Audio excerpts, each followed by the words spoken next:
Then let's get started. Really excited to be kicking off the OpenCRVS 2.0 webinar. Welcome everybody. This is a genuine landmark moment for OpenCRVS. Uh, as the name suggests, this is the second ever major release of OpenCRVS. Just to emphasize, this is not an upgrade. This is a fundamental re-architecting of the OpenCRVS platform, which unlocks new functionality and a step change in technical capability. So today on this call, we're going to share what's new, what's now possible, and why we're so excited about this version of OpenCRVS. As ever, our ambition is that OpenCRVS is the foundational civil registration system that can be used right around the world and now well into the future. And that's what OpenCRVS 2.0, we believe, gives us a future-proof platform for countries to use. It's been a huge team effort across the whole organization over really the last 12 months. So thank you to our team for putting so much hard work into this.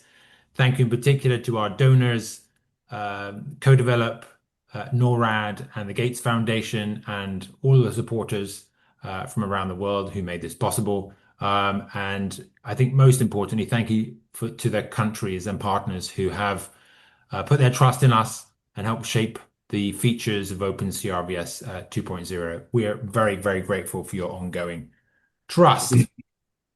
So this is what we got in store. That really was the intro by me. Then we're going to get into understanding what countries have been asking for in 2.0.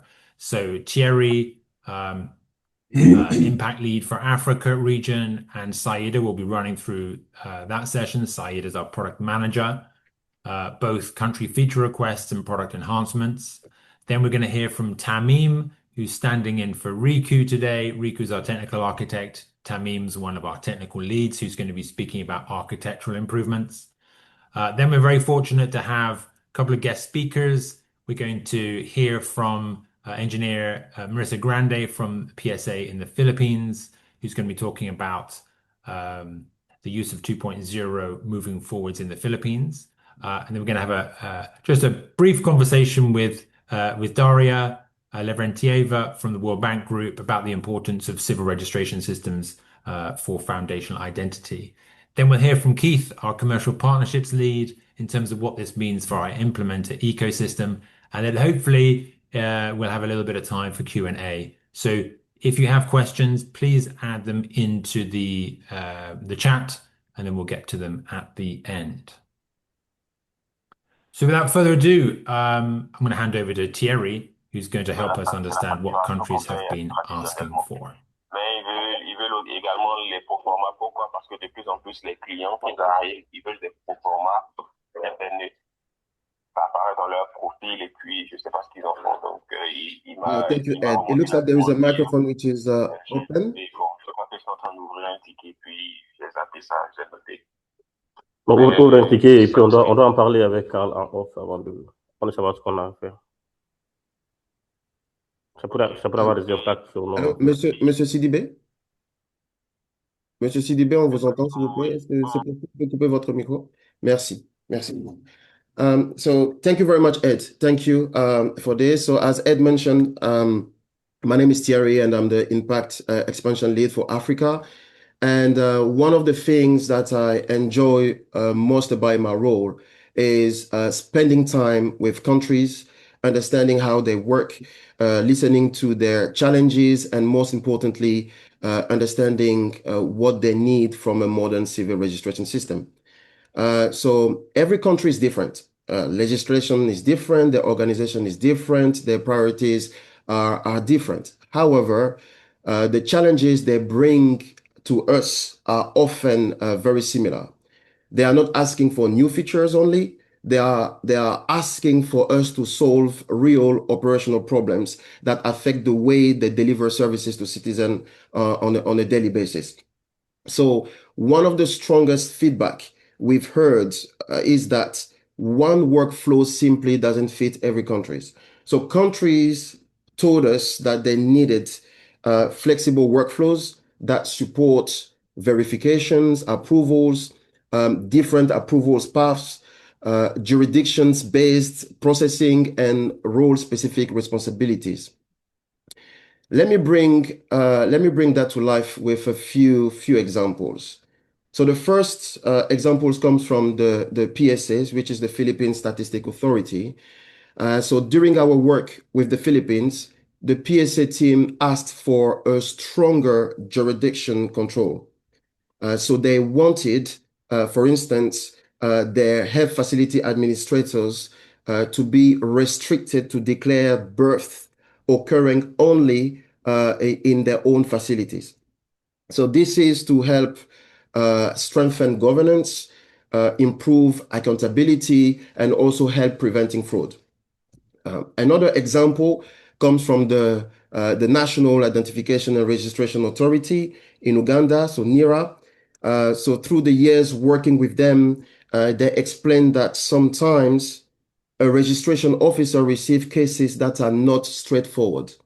Maybe some documents need legal validations or verification. Maybe the circumstances are unusual, or maybe the registrar simply isn't comfortable making the final decision themselves.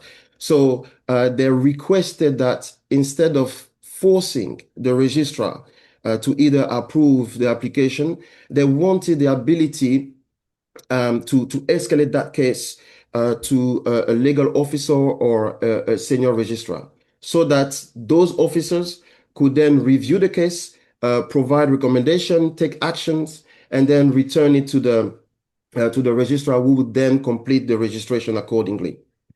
The last example that I will touch today is coming from the CNESI, which is the Centre National de l'État Civil et de l'Identité, and UGD, Unité de Gouvernance Digitale in Madagascar.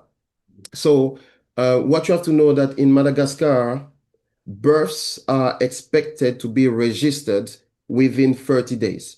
Okay, so if parents arrive after those 30 days, the registration office cannot continue with the registration.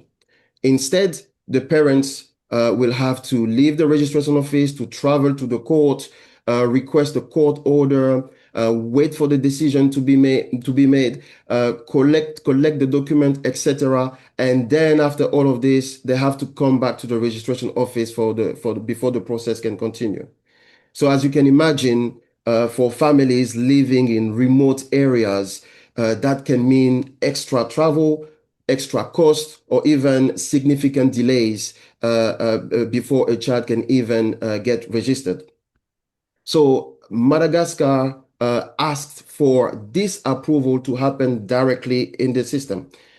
The idea was for the late registration to be escalated to a senior court official for review and approval within the system, so that the registrar could then continue the registration once the approval has been granted, without asking the parents to travel back and forth between different government offices.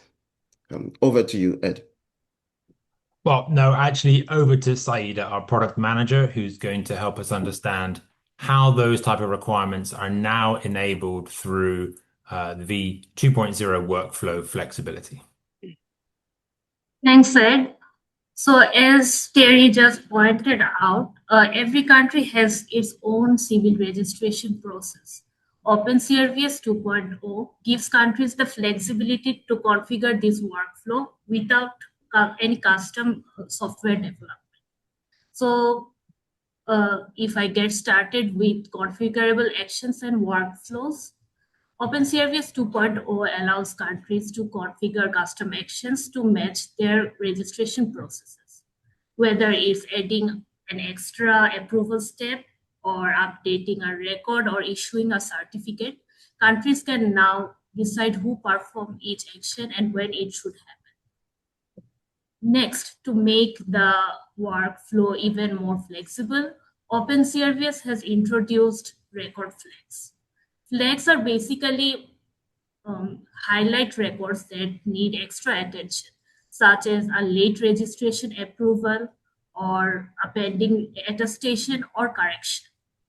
This helps record to route the right user and ensure the correct actions are taken before moving forward. Another key capability is the configurable jurisdiction and office hierarchy, along with custom work queues, roles, and scope. OpenCRVS allows countries to model their own administrative structure. Users will only see the records relevant to their role and authorized location. For example, in Philippines, health facility administrator can now only declare a birth record from their own health facility. This reduces any potential risk and ensures that the right office handles the right record. Can we move to the next slide, please?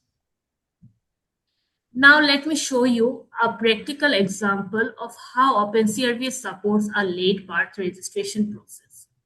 If a birth is reported after the legal reporting time period, instead of burdening parents to obtain a court order first, OpenCRVS automatically routes the record to the appropriate official for approval so that registrars can complete the registration. Can we move to the next slide, please? Now we will see how custom actions, flags, work queues, and jurisdiction-based access work together to handle these late registration works.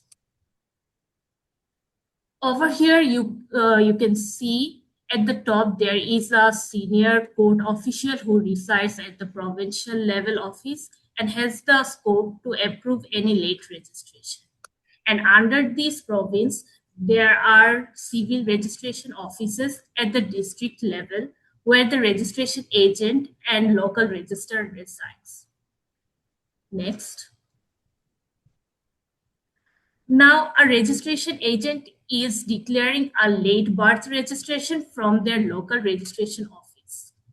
As we see here, OpenCRVS automatically applied the approval required for late registration flag. Next. This flag prevents the district registrar from registering the record immediately. Instead, this record is automatically routed to the senior court officials pending late registration approval work queue. The senior court official has the appropriate jurisdiction and scope to review late registration across all districts within the province. Next. Once they approve the record, the late registration flag is automatically removed. The record now returns to the district registrar's pending registration work queue, where it can now be registered. Next, please. After registration, another flag, pending first certificate, indicates that the certificate is ready to be issued and can be found in pending certificate work queue. This allows a registration agent to now print the certificate. So this was one of the many flexible workflows OpenCRVS now can support. In this way, countries can also configure their own workflows. Over to you, Ed. Yeah, back to Thierry, please. What else have we been learning from countries in terms of priorities for them? Yeah, so thank you, Saida. Thank you, Ed. So the second major request we've consistently heard from countries is around connectivity. So sometimes in our countries, many registration offices are located in areas where, unfortunately, internet connectivity is unreliable or even sometimes doesn't exist. But as we know, births don't stop because there is no internet, because internet is down, or death won't stop because there is no signal. So citizens shouldn't have to come back another day simply because the system couldn't connect. So what we've heard from countries is that they needed a system that could continue registering events and issue certificates immediately, even when there is no connectivity. So a great example of this is Madagascar. So during a workshop on that specific topic with the CNESI in Madagascar, we learned that around 60% of the country has unreliable internet connectivity. Also on the field itself, we had a feedback from the registrar themselves, who told us that it was becoming difficult for them difficult for the families and even for themselves to have to tell family to come back another day simply because the network was not working, and also there was no clear timeline for when they should come back. So therefore, with the CNESI, they wanted us to have a service that will enable them to continue serving the citizen, even if they were disconnected from the central system. Thank you. Over to you, Saida. Thank you, Terry. So, as Terry just mentioned, one of the biggest challenges countries shared with us is continuing to serve citizens when internet connectivity is unavailable. So, OpenCRVS 2.0 addresses this by allowing authorized users to continue working offline for a configurable period of time, so that the registration services don't have to stop when the connection is lost. One of the biggest improvement in 2.0 is print certificate before registration. As you can see from the image here, when working offline, a registrar can declare a birth and immediately issue a printed birth certificate by clicking the print certificate in advance of registration button, even before the record has been officially registered in the central system. This means family no longer have to return later just to collect a certificate. They can complete the process in a single visit and leave with a valid digitally signed certificate. Whereas the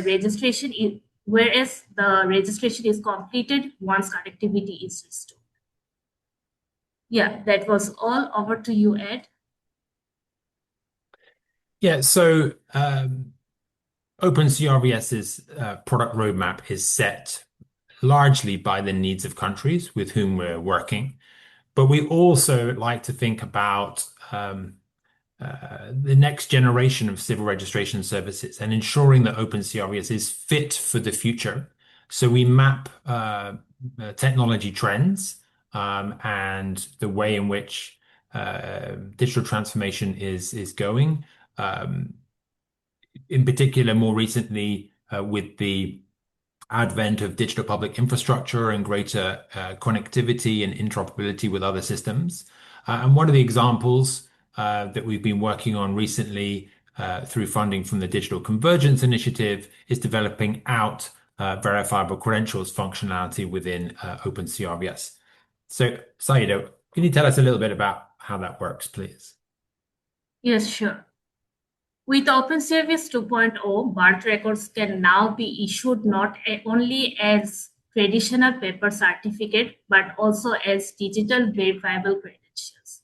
These give citizens more choice.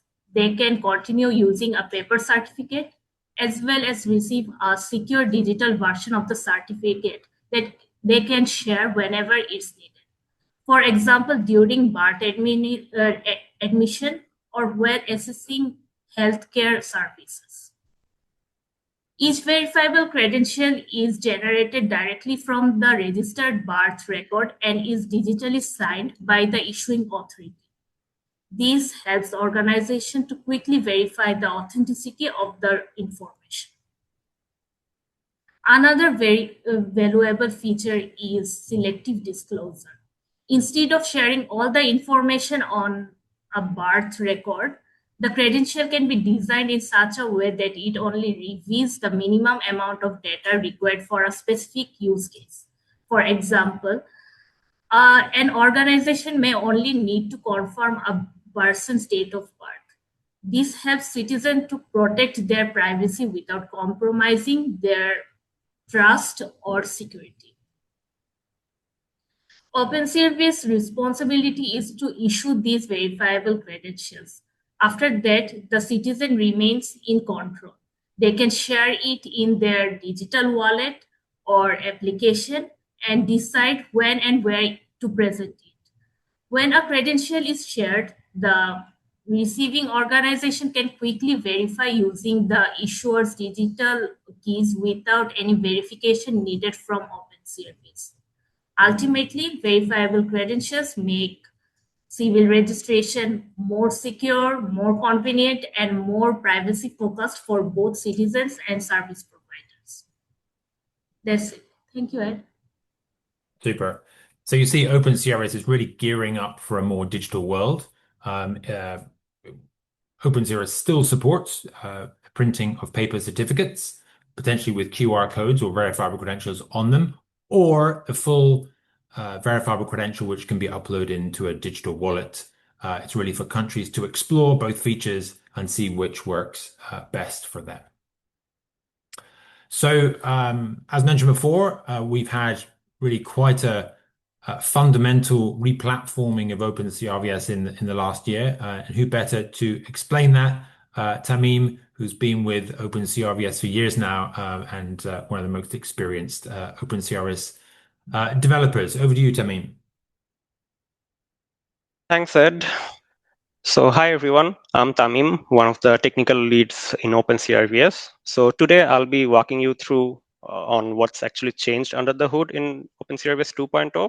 I'll try to keep it high level, like where we've taken the architecture, what it means in practice, and the independent testing behind it.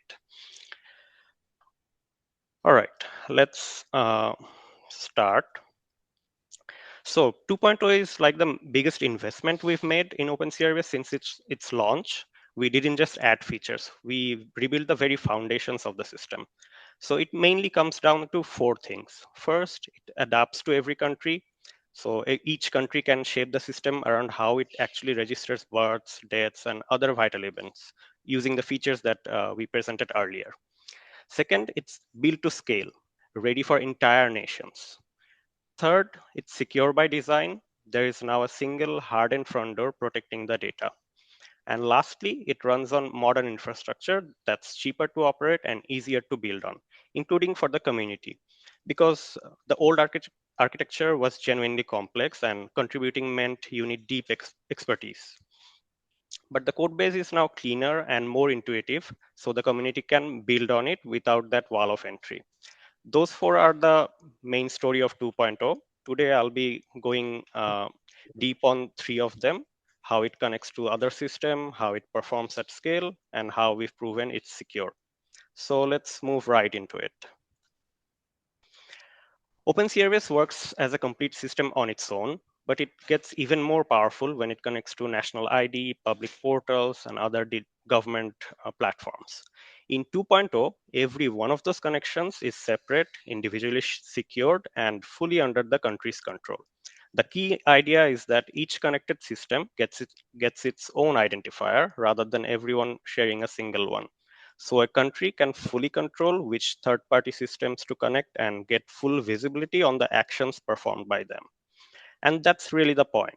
OpenCRVS is designed to be one of the building blocks of a country's digital public infrastructure, the foundational systems a government runs on.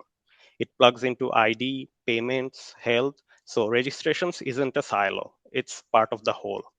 And to make all of that easy to build against, we've published the full OpenAPI documentation for the core APIs, so any developer knows exactly what's available and how to call it. Next, let's talk about the performance test. We benchmarked 2.0 against a large national deployment, over 1 million records with more than 1,000 people using the system at once. The results were clear.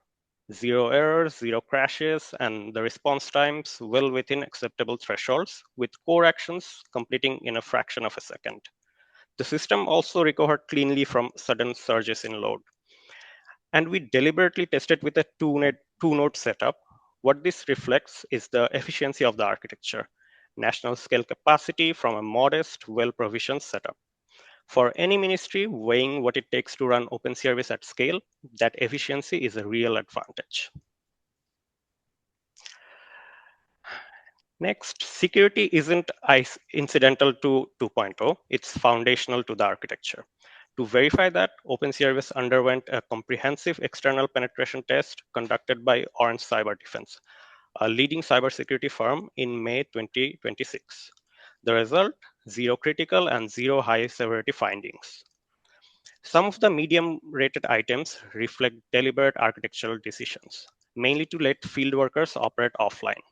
And most of the remaining issues have already been fixed before the release, with the rest being tracked and addressed. And that's really just the tip of the iceberg. We could spend hours on how 2.0 was built and the decisions behind it. But for now, please post any questions that you might have, and we'll do our best to answer them. Now I'll be handing you back to Ed. Thank you. Thank you very much, Tamim. It's really super to see, some of the fundamental architectural and technical changes which we've invested in over the last year. There's a nice segue to the next section where I get the opportunity to introduce ANS engineer Marissa Grande from the Philippines Statistical Authority, because of course the levels of security and performance which now OpenCRVS is able to achieve will very much be required within the context of the Philippines. Over to you, please, Marissa, to give an introduction to some of the work which we're doing in the Philippines. Thank you, Ed, and warm greetings to everyone joining this launch session of the OpenCRVS 2.0. My name is Marisa Grande. I'm the Assistant National Statistician and currently assigned as the Project Director for this OpenCRVS in the Philippines. So as we celebrate the official launch of this version, we at the PSA are incredibly proud to share and highlight this platform, which is driving our national vision for civil registry modernization and bringing it to the nationwide scale. Can you please go to the next slide? Next, please. So to give you some context, under the Republic Act 10625 and 11055, the PSA is being governed by our national statistician and concurrently the Civil Registrar General.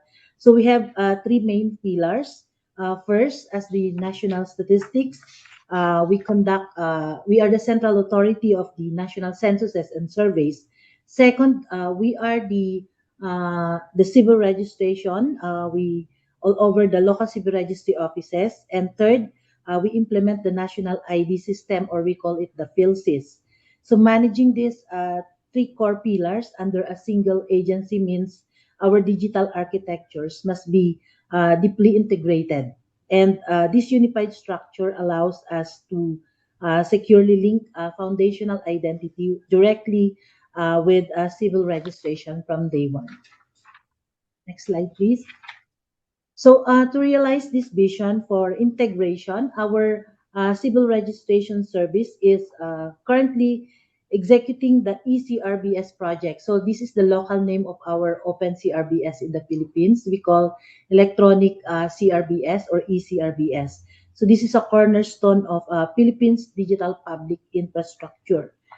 So building on our dual mandates for civil registration and the national ID, ECRBS is designed from ground up to interoperate seamlessly with PhilSys. So by electronically linking healthcare facilities directly to our local civil registry offices, we can now record birth and death events and trigger the national ID enrollment and also the activation at birth and death, respectively. So this unified ecosystem reduces processing delays from months to days, because in the Philippines you have 30 days before it reaches the provincial offices. So this creates a secure, lifetime identity link for every Filipino. So we are currently implementing the phase 1 of our ECRBS rollout, operating on OpenCRVS version 1.9 with 58 local governments units currently implementing. It is a parallel implementation of our manual process alongside ECRBS. So the phase 1 pilot implementation started in December of 2025 and still currently ongoing. So right now we're focusing on the encoding part of the system from the moment the data entered until the record is finally officially registered at local civil registry offices. So what's the different from before? So we have to walk you through some key improvements. First, there's now a single encoding. Our manual process required multiple encoding. The same data had to be entered more than once across different forms or system. But with ECRBS, we've eliminated that redundancy. And also eliminated potential errors, which can be done administrative or court process to correct. Second is the uploading of mandatory attachments. So depending on the scenario, whether it's a non-marital child or a delayed registration, the system now allows us to upload the required supporting documents directly, making the process more streamlined and secure. So we have the digital copies of the supporting documents. Third, we now have a faster turnaround time. Records are processed more quickly as compared to our manual workflow. Fourth, the system validation roles also flag inconsistencies, ensuring the completeness and accuracy of the data being encoded. And last but not the least, of course, we are the Philippines Statistics Authority. We have dashboard and analytics. So the PSA can now generate report, and view analytics almost in real time, giving us a much better visibility into registration data as it happens. So it's no surprise that we got positive feedback from our pilot users. We have overwhelmingly positive. So they provide uh, experience as to speed, stability, and modern interface. So, but even with all these gains, version 1.9 still has, of course, its limitations. And these are exactly the gaps that make moving to our version 2.0, which is very important on our part. One notable example is that we cannot incorporate the local health officers, as mentioned a while ago, the approval step into the death registration workflow. Additionally, we're unable to add regional and provincial offices staff to monitor registration within their jurisdictions. So these limitations, combined with the scale of what's ahead, expanding from 58 local government unit to full nationwide coverage, means that we need more than incremental fixes. We need the architectural strength of a truly data mature system. Having tested the brand new OpenCRVS version 2.0, we are thrilled with the changes.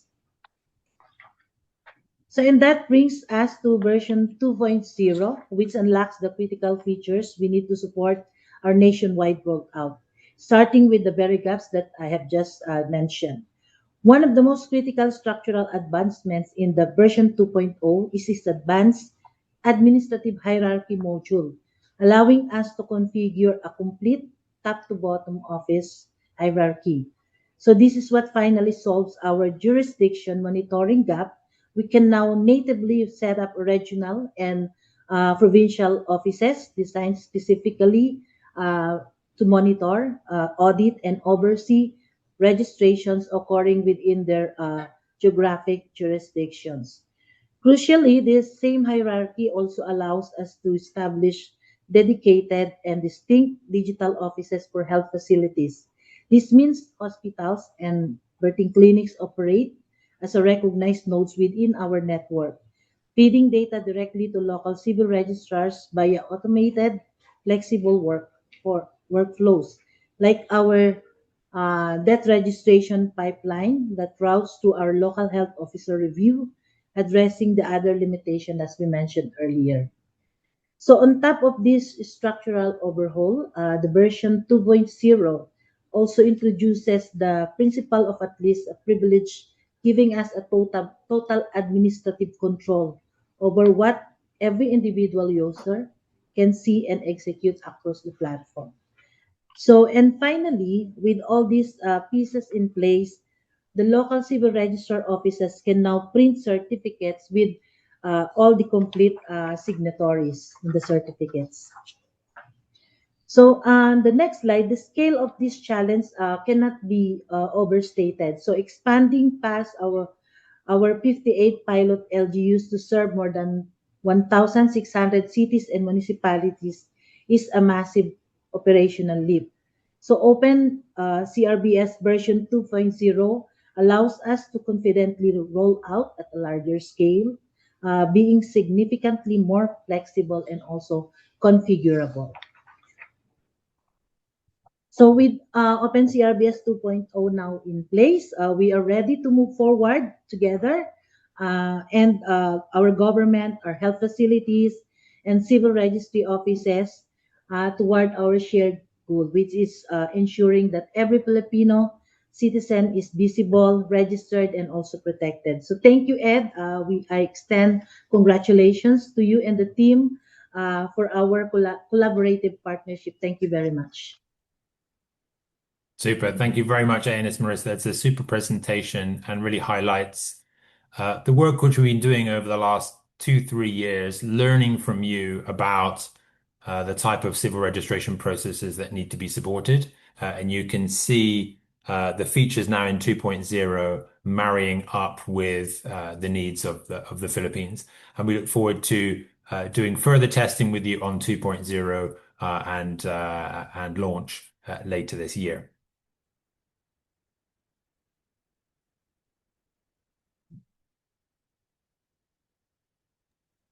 Super. I now move on to another segment where I'm very pleased to be able to have a short chat with Daria Avrentieva from the World Bank Group. Hi, Daria. Hi, Ed. Hi, everyone. Happy to be here. Super. Thank you very much. Could you just to kick this off, could you just introduce your role at the World Bank? Sure. I'm a senior digital development specialist, and I cover Western and Central African countries with various digital investment projects. They range from connectivity to digitalization of specific sectors, and with a lot of focus on establishing digital public infrastructure and modernizing national identification foundational systems, including with a big focus on civil registration systems. That's amazing. And I must say, thank you so much for joining us today. I know you're not very well after coming back from a trip. I really appreciate you making time for us today. So as you mentioned, we know that the World Bank is supporting, a large number of digital public infrastructure projects, in particular with digital ID systems. I think the question, in everyone's mind is, what is the relationship and importance of civil registration for effective foundational ID? Yes, it's a great question. I think what we have been learning over more than a decade of investments into foundational ID systems is that there is no single model for foundational ID, and countries start really from different legal traditions, and those traditions really matter. In Francophone and Lusophone countries, civil registration is particularly important and foundational. Civil registration is really the legal act through which the state recognizes an individual, and it really defines the person's legal existence and belonging within the society. So in many Anglophone countries, what we see is that national ID systems historically came first, but our experience also shows that regardless of the starting point, every country ultimately needs both a strong civil registration system and a strong biometrically supported national ID system to really achieve universal and sustainable coverage. And I think civil registration systems are really key to sustainability. A country can organize a successful mass registration campaign supported by biometric systems, but the real challenge is really ensuring that every child born tomorrow after this registration campaign and every change in the civil status is continuously reflected in the identification ecosystem. So without civil registration, I think continuity is much harder to achieve. And countries we see at times are forced to repeat quite costly catch-up enrollment campaigns because new generations are not automatically entering the system. So I think with investments into civil registration systems, the identity ecosystem at large becomes self-sustaining. And this is why at the World Bank and many other organizations and countries, we use civil registration and national identification systems, forming together what we call foundational ID system and one ecosystem. So civil registration provides this legal and demographic foundation and ensures continuity across generations, while the biometric ID systems provides trusted credentials and authentication for accessing services. And ultimately, all countries need both systems that basically talk to each other and form this ecosystem. Over to you. Yeah. Well, that's super. Thanks for so many insights. We also see the same thing. We often use a slide, which is the sort of the virtuous circle of trust, where the civil registration system is providing that sole source of continuous source of life events data for the identification management system. And in turn, identification management helps ensure the integrity of the civil registry by authenticating parents, informants, for example, when the declaration takes place. And we're seeing greater and greater demand, in fact, for implementations of OpenCRVS together with ID systems. And hence why Tamim was talking about the investments we've made in making OpenCRVS more interoperable, in particular, together with the modular open source identity platform, MOSIP, with whom we collaborate a lot to ensure that there are digital public goods, OpenCRVS and MOSIP available for implementation for countries to take advantage of. And on that note, speaking of digital public goods, the second question, only two questions really for you, Daria, but the second question, how do you see the importance of digital public goods like OpenCRVS in country digital transformation efforts?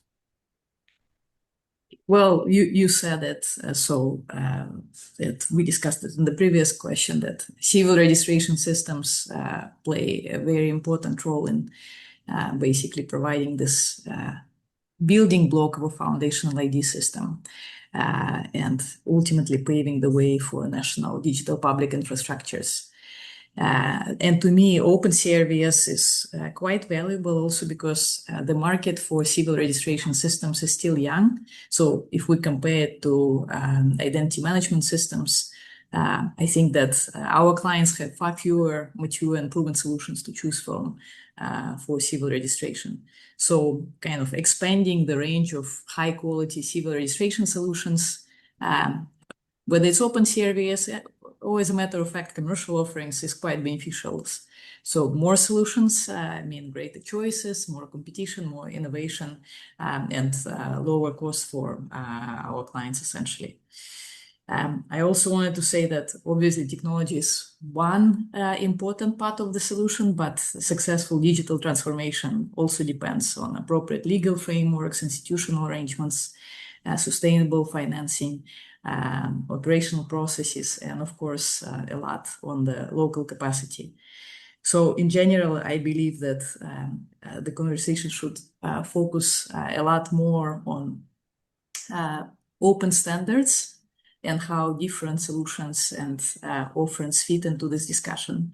And we see that our clients need systems that are interoperable, portable, and need to avoid unnecessary vendor lock-in. So congratulations to you and to the team for offering an alternative and kind of supporting this philosophy we've been investing into. And I also think that digital public goods like OpenCRVS are even more successful and valuable when they're accompanied by communities of practice, because really the implementation knowledge is equally valuable. So we invite all of you to participate more in South-to-South exchanges and basically share the implementation experience from OpenCRVS and other solutions. Oh, that's super. Thank you, Daria. And thanks for raising the point about the ecosystem required around the software. Obviously, our job is to maintain and provide OpenCRVS as a open source platform, which we hope countries will use to give them greater sovereignty of their digital civil registration systems, greater choice and flexibility. But a whole ecosystem around it is required to ensure successful digital transformation, of course. We could have a whole webinar just talking to you, Daria. You've got such a wealth of experience. For now, thank you for joining us. And I'm going to move on to hand over to Keith, who's going to give us a short assessment of what OpenCRVS 2.0 means for our system implementers. Thanks, Ed. Hi, everyone. For those of you that don't know me, my name's Keith Dialwis. I'm the commercial lead here at OpenCRVS. It was a great segue, actually. So just one quick slide, really speaking to our sort of ecosystem of SIs, of which I can see plenty of you on the call, which is great. Firstly, I want to say kind of a really big thank you. What you saw Saida and Thierry kind of voice over, a lot of that came from government, but equally many of those requirements came from the ecosystem itself. So those of you who were on our community call a couple of weeks ago kind of would have seen us talk a little bit around being community first or ecosystem first. And we very much encourage this kind of feedback, not just with what's come, but actually as we move forward. There is an opportunity, and specifically a commercial opportunity for those accredited SIs that pick up 2.0 quickly. We're in discussions with multiple governments around the world.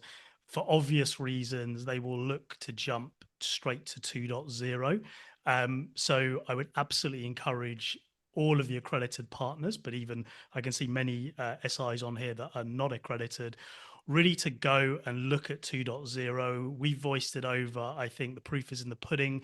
Download it, configure it, feedback on it as well. But there is a commercial window to those SIs that get a handle quickly around 2.0, because there are active governments looking and making procurement choices, and those of you that can position yourself with a good understanding of the new version will put yourself in good standing. To help you get there, and I'm speaking specifically to our accredited partners, we understand what you've seen, that there are fairly significant sort of technical uplifts in this new version. We're going to arrange a 2-day boot camp. This is only going to be offered specifically to the accredited SIs. If you're an SI that isn't accredited, that would like to take part in this, please reach out to me after the call and we can talk about accreditation. But in that 2-day boot camp, tentatively, it's going to be first, maybe second week of September.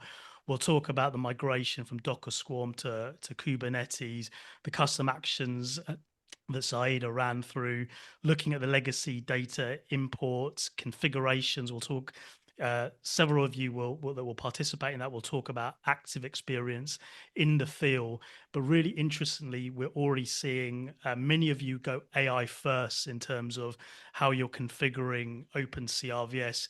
We want to be part of that kind of discussion and dialogue together and lead on it. So we're going to do AI skills and specifically a workshop in terms of vibe coding on top of OpenCRVS. We see SIs do this in isolation. We'd love to do this as a community. So really setting yourself up for really the next couple of years in terms of how you can, with some of the newer AI tools, leverage those to speed up deployments. And we'll also look at a look forward to the roadmap. So yeah, if you're not I'll just finish on, if you're not accredited and interested in it, please reach out. And if you are accredited, look out for an invite to the bootcamp. Thank you so much. Back to you, Ed. Super. Thank you, Keith. Last slide before we get to Q&A, just for a few minutes. But I can see a number of questions coming in. The majority of the answers are going to be found in our documentation site, which you can find at documentation.opencrvs.org. Like the software upgrade refactor, we've completely reworked our documentation based on the latest version of OpenCRVS. So I think it's a tremendous asset. Lots of information there about how the system works technically, the capabilities of OpenCRVS from a functional perspective, and actually how to go about launching an OpenCRVS project with how-to guides for pretty much doing everything on your OpenCRVS implementation. So please go check that out. So as promised, we just got, well, 7 minutes left. We'll stick to our time. So let's go and check the chat for Q&A.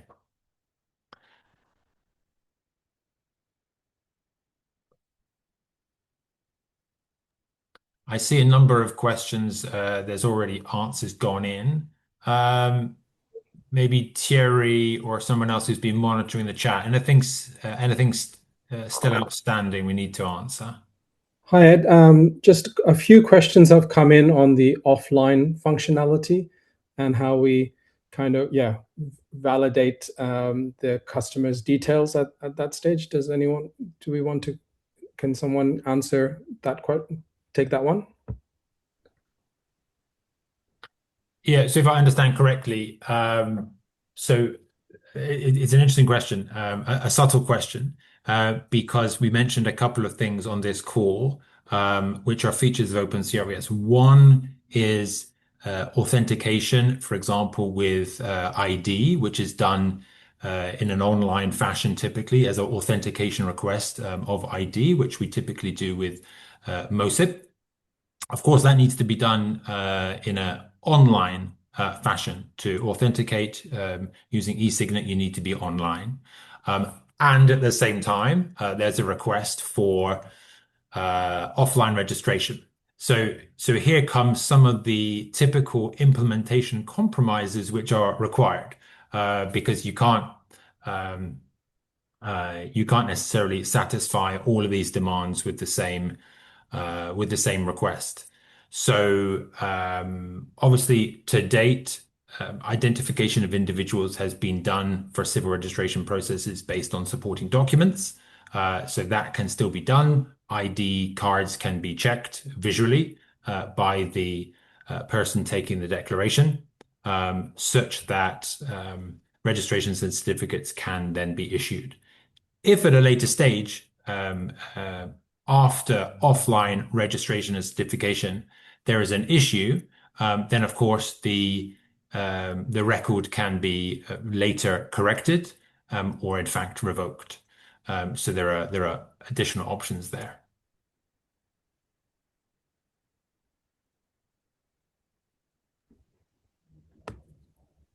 Ed, another one. For those that are already using OpenCRVS, what is the pathway to upgrade to 2.0, and when is 3.0? From Jeff at the Pacific Community. I think probably the best person, Ewan, I'm going to bring you in on this one. Ewan's our CTO. Yeah, maybe you could explain sort of the upgrade path from existing versions to 2.0. I'll take 3.0 as well at the end. Thank you, Ed. Yes, so the upgrade pathway is probably best explained in the version migration version upgrade documentation. I'll share a link in the chat right now. It is a similar process as before. So SIs who are used to upgrading from 1.8 to 1.9, you will not notice any kind of real major changes in the process of doing so. There is, of course, a new infrastructure provisioning possibility for you to adopt Kubernetes, and you can schedule that Kubernetes migration. The documentations for how to do that I'll also include. And you don't have to do that straight away. When you upgrade to 2.0, you can schedule in that Kubernetes migration at any point between 2.0 and 2.1. So that's something which you should bear in mind, that over the course of the next 3 months or so, 3 to 6 months, you should probably try to complete the Kubernetes migration. Hopefully that answers your questions, and I'll share some links to give more detail. Over to you, Ed. Thanks, Ewan. That's perfect. As expected, the documentation will provide the full answer. As for 3.0, no immediate plans for 3.0. We're going to let the dust settle on 2.0 for a little while. The release cycle, which we're now following, is pretty much a minor release once a quarter. So we run 6 sprint cycles to one minor release. So that's 12 weeks, 3 months worth of effort per minor release.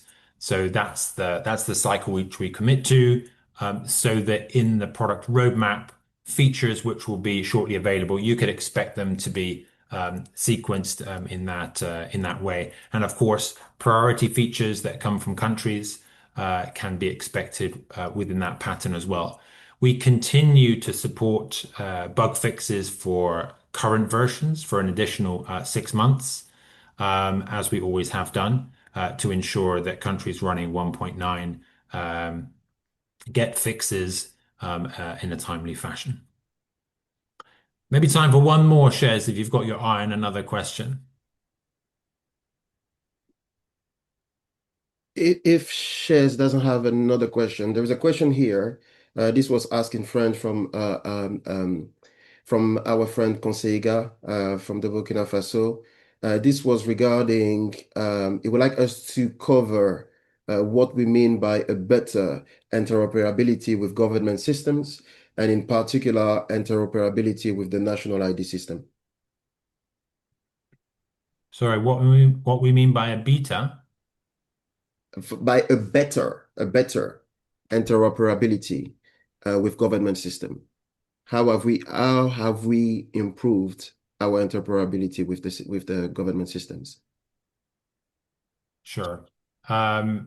Maybe I'll come back to Tamim if he's available to highlight the interoperability improvements that was mentioned as part of the presentation. Yep, sure, Ed.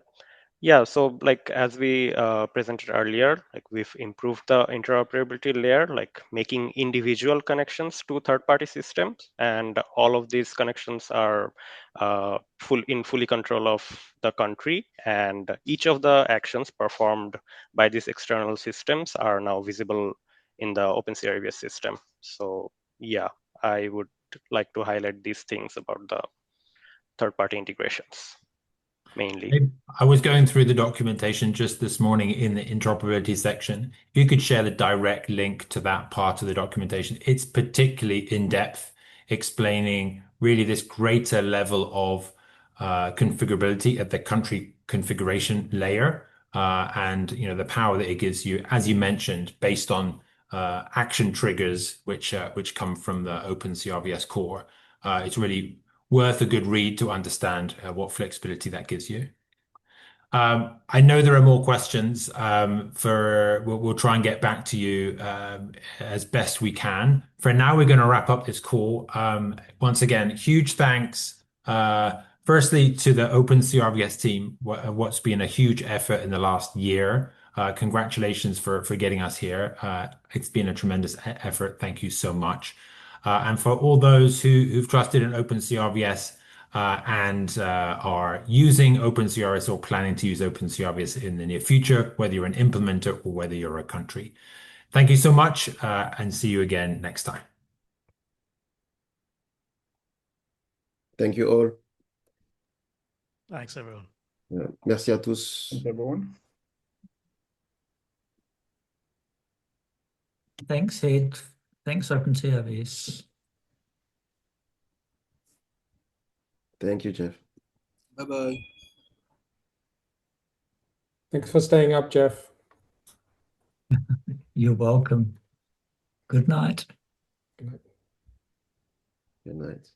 And big shout out to Mitch as well. It's now midnight there in the Cook Islands for coming on. Merci Jean-Claude. Merci de nous avoir rejoints.